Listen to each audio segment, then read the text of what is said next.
Ray Lozano here, and Brooke Romero. And Brooke wrote this incredible blog that we're sending out, but I wanted her to talk about it because it's so interesting, something new that's coming out with vaping. Mm-hmm. So tell us about that, Brooke. So what it is it's this new trend in vaping that's been around for a little while, but it's starting to gain more popularity.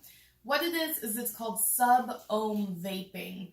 It's S-U-B, second word is O-H-M. Like ohm. Yeah, okay. And what it is back when vapes kind of first came out, people would want, naturally they'd want the most power out of their vape possible to get the biggest, fullest clouds that they could make.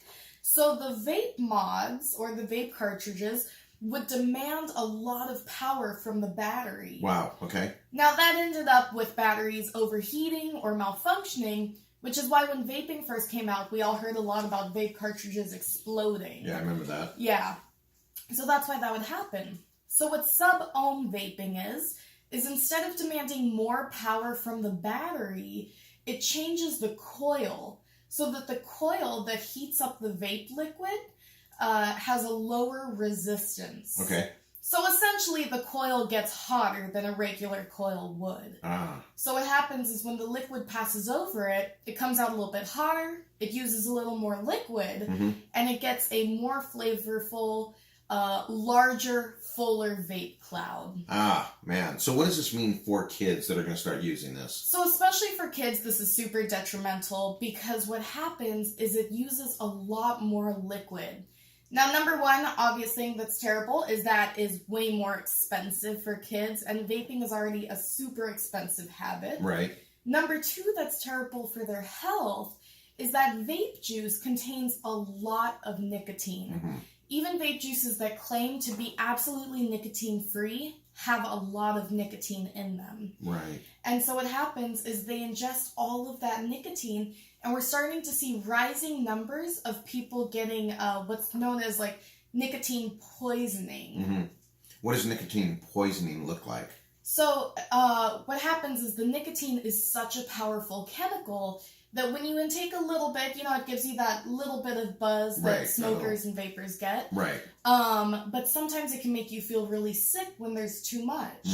Now, when there's way, way too much, I have a list here of things that could happen with nicotine poisoning. So the first stage, between when it first comes on in about 15 minutes through the first hour, somebody who has nicotine poisoning is going to have a queasy feeling, like they're going to throw up. I'll act those out.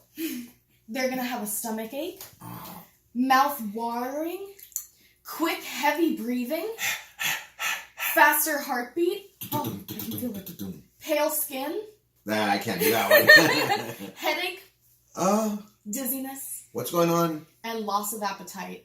I know that's a new one for you. I can't act that one out either. No, but it is really sad. And so we're going to start incorporating all of this new information in our vaping trainings, correct? Yeah. So now, or the second stage of nicotine poisoning, after the first hour, it gets a whole lot worse. Oh man, I'm ready. Then it's going to be all the same kind of symptoms, but way worse, like diarrhea.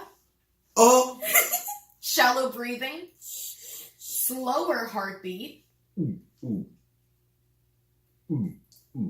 Lower blood pressure.